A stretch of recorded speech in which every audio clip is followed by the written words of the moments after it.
जरा एक एक कमेंट कश्मीर पे यहाँ से भी ले लीजिए, क्या ऑप्शन है इम्तियाज गुल साहब? पाकिस्तान के पास कोई ऑप्शन नहीं है, कोई ऑप्शन नहीं। P5 मतलब जो 5 बड़े मुस्तकिल ममालिक हैं सिक्योरिटी काउंसिल के, 4 इंडिया की जेब में है, चारों के साथ बड़े बड़े वो डील अरबों डॉलर के वो सौदे कर रहे हैं, पैसे हैं, इंडिया उनको पैसे दे रहा है, वहाँ से असला ले रहा है, वो क्यों बोलेंगे? मुझे खुद इस्लामाबाद में बैठ के गैर मुल्की सफ़ीरों ने कहा है कि जी हम क्या बात करें, हमने 2 अरब डॉलर का भी डील किया है, 3 अरब डॉलर का 2 साल पहले किया था, लिहाजा हम क्या बात कर सकते हैं। तो हमें थोड़ा सा ये सोचना पड़ेगा कि हमारे अपने मुल्क के अंदर जो कश्मीर है ना, हमें उसको बचाना चाहिए। जो कश्मीर बने हुए हैं मुख्तलिफ इलाके, हमें उन पे तरफ तवज्जो देनी चाहिए, इंटरनली हमें खुद को मजबूत बनाना चाहिए। ये जो this is the only option कि आप इंटरनल स्टेबिलिटी को लेके आएंगे तो शायद आपकी बात भी और यही बात हमें चीन वाले।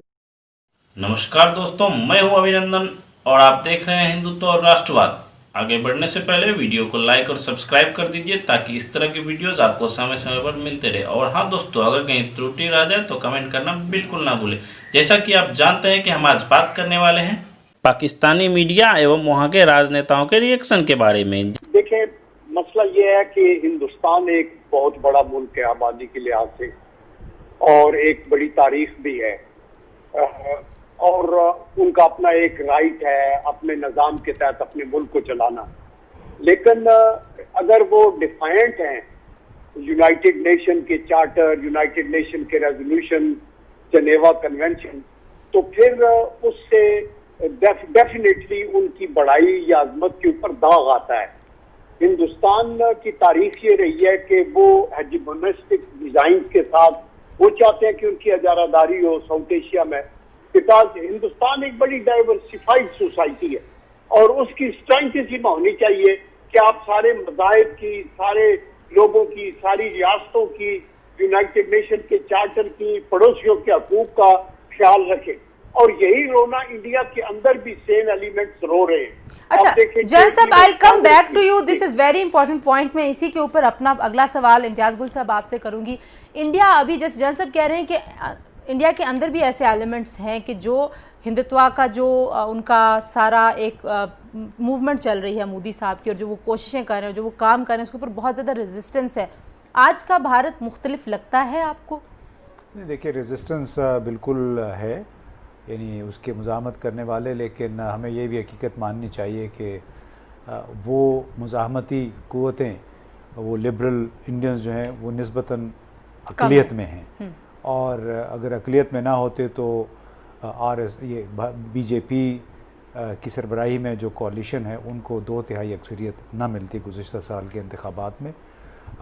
उसमें बदकिस्मती ये है कि आपने अमेरिका में भी देखा कि किस तरह सफ़ेद फार्म जो अमेरिकी थे उनको सदर ट्रंप ने बिल्कुल गैल्वेनाइज़ किया अपनी इंतखाबी मुहिम के दौरान। उनको बहुत ज़्यादा वोट मिले और इस दफ़ा हो सकता है कि उससे भी ज़्यादा वोट मिल जाए। तो यही काम भारत में हुआ है, और जो हिंदुत्व या भारत के लिए, हिंदुओं के लिए, वो मेरा ख़्याल है उस पर बड़ी शद्दोमत के साथ काम कर, लोगों ने उसको लब्बैक भी कहा है।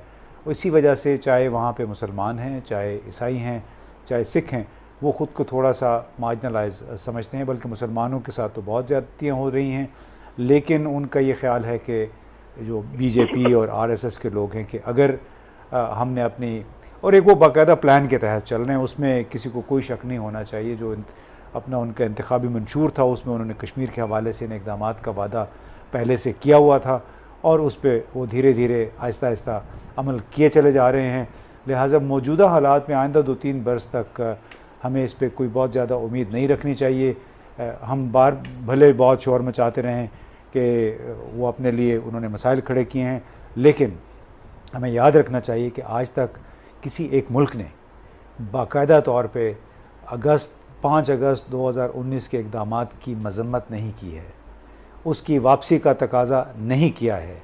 इसी तरह इस साल जो वहाँ पे हो रहा है, अब तक जो मुहासरा चल रहा है, अब तक किसी मुल्क ने बाज़ाब्ता तौर पे उस पर एहतजाज नहीं किया है, क्योंकि लोगों के इक़्तिसादी मफादात जुड़े हुए हैं। सिर्फ अमेरिका के इस वक्त डील चल रहे हैं, आर्म्स डील दिफाई नौइयत के 8 से 10 बिलियन डॉलर के, फ्रांस के साथ $9 बिलियन का उनका राफेल जो जंगी तैयारियाँ हैं उसका डील चल रहा है। रूस के साथ से उन्होंने 5 अरब डॉलर के वो S-400 मिसाइल सिस्टम ले रहे हैं। तो हमें थोड़ा सा एक हकीकत पसंदी का मुजाहरा करना चाहिए। भले भारत को शामिल कर दिया गया रिलीजियस फ्रीडम वॉच लिस्ट में अमेरिका की तरफ से, लेकिन वो कोई बाइंडिंग इदारा नहीं, वो एक मुशावरती इदारा है। वो अपने एक रिपोर्ट दे देते हैं। आप कह रहे हैं कि अगले 3 साल ये स्टेटस को ऐसे रहेगा और वो अपने एजेंडे पे अमल पैरा रहेंगे। नकवी साहब, आपको क्या लगता है कि कोई ऐसे हालात खित्ते में तब्दील हो रहे हैं कि जिसकी वजह से भारत को लगे कि अमन की तरफ जाना चाहिए, कश्मीर के हल की तरफ जाना चाहिए? देखिए, ये आदमी इस वक्त तो आगे का जो तस्वर कर सकता है वही बात की जा सकती है। भारत की पोजीशन अभी भी काफ़ी मजबूत है, दुनिया में बड़ी अहमियत है उसको, उसके इक़्तिसादी हालात भी उसके अभी तक अच्छे जा रहे हैं, हालांकि अब उसमें काफ़ी मुश्किलात आगे नज़र आ रही हैं। वहाँ पे एडवाइजरीज़ जो चलती हैं बिज़नेस ऑर्गेनाइजेशंस की और ट्रांसपेरेंसी की और मूडीज़ की, उससे जो है ना वो लग रहा है कि आगे चल के ज़रा भारत की इकॉनमी डाउनग्रेड हो जाएगी।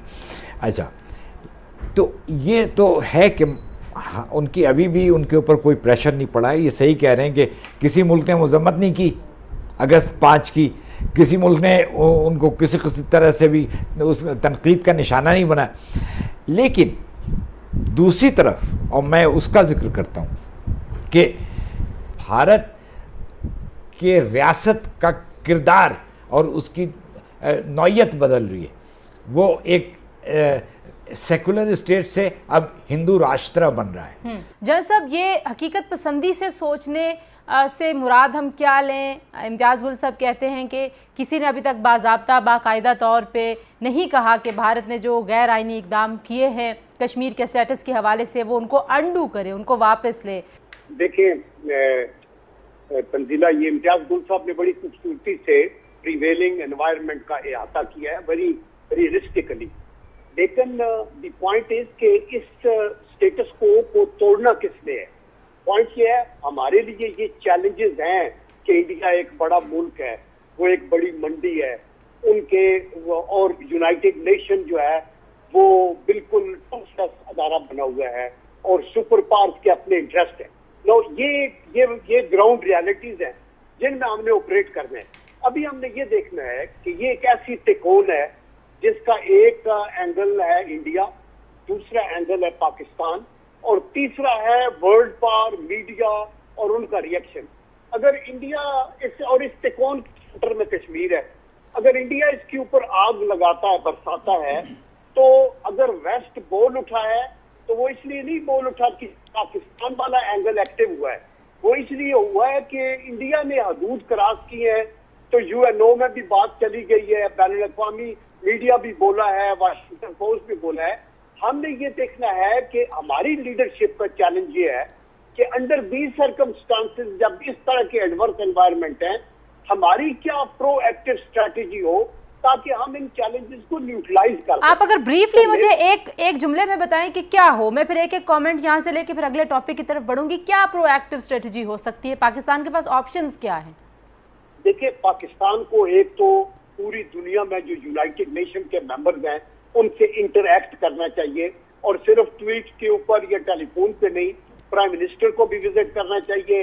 आपके डेलीगेशंस भी, पार्लियामेंटेरियंस के भी जाएं, आपके डिप्लोमेट्स के भी जाएं, आप कश्मीर डेस्क बनाएं, आप मीडिया के अंदर एक आपकी बड़ी प्रोएक्टिव एक पॉलिसी होनी चाहिए। आप यूनाइटेड नेशन के अंदर अपने फ्रेंड्स सिर्फ P5 कंट्रीज के पीछे ना फिरे, जो अफ्रीका में, साउथ अमेरिका के अंदर, आपके साउथ ईस्ट एशिया में जो मेंबर्स हैं, जो यूएन के मेंबर्स हैं, उनके साथ आप अपना केस लीड करें ताकि कल तक अगर आप उधर जाएं तो आपके कोई वोटर हो, को आपके सपोर्टर हो वहां के। ठीक है, आप कह रहे हैं कि सपोर्ट आगे भी सही। जरा एक कमेंट कश्मीर पे यहाँ से भी ले लीजिए, क्या ऑप्शन है इम्तियाज गुल साहब? पाकिस्तान के पास कोई ऑप्शन नहीं है, कोई ऑप्शन P5 मतलब जो 5 बड़े मुस्तकिल ममालिक हैं सिक्योरिटी काउंसिल के, 4 इंडिया की जेब में है, चारों के साथ बड़े बड़े वो डील अरबों डॉलर के वो सौदे कर रहे हैं। और ये जो एक नोशन है कि चूँकि न्यूयॉर्क टाइम्स में, वाशिंगटन पोस्ट, बड़े बड़े अखबारात में ये कैंपेन चल रही है भारत के ख़िलाफ़।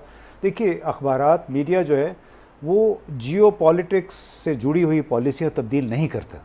वो शोर मचाएंगे लेकिन उनकी वजह से रियासत की खारजा पॉलिसी और रियासत की जो सिक्योरिटी पॉलिसी है वो तब्दील नहीं होती। न्यूयॉर्क टाइम्स, वाशिंगटन पोस्ट ने बहुत शोर मचाया ट्रंप के अफ़गानिस्तान से इनखला के ख़िलाफ़, बहुत आर्टिकल छपे हैं उसके और बहुत सारी रिसर्च रिपोर्ट्स आई हैं उसमें। कुछ भी नहीं, वो उसने पहले 4000 कम किए, अभी कह रहे हैं कि महीने के बाद वो 4000 फौजी अफगानिस्तान से। देखिए जी, इट्स ऑल अबाउट इकानमी, इक़्तिसादी मफादात हैं। अगर आपके पास पैसे हैं, इंडिया उनको पैसे दे रहा है, वहाँ से असला ले रहा है, वो क्यों बोलेंगे? मुझे खुद इस्लामाबाद में बैठ के गैर मुल्की सफ़ीरों ने कहा है कि जी हम क्या बात करें, हमने $2 अरब का भी डील किया है, $3 अरब का 2 साल पहले किया था, लिहाजा हम क्या बात कर सकते हैं। तो हमें थोड़ा सा ये सोचना पड़ेगा कि हमारे अपने मुल्क के अंदर जो कश्मीर है ना, हमें उसको बचाना चाहिए। जो कश्मीर बने हुए हैं मुख्तलिफ इलाके, हमें उन पे तरफ तवज्जो देनी चाहिए। इंटरनली हमें खुद को मजबूत बनाना चाहिए। ये जो this is the only option कि आप इंटरनल स्टेबिलिटी को लेके आएंगे तो शायद आपकी बात भी और यही बात हमें चीन वाले भी कहते हैं।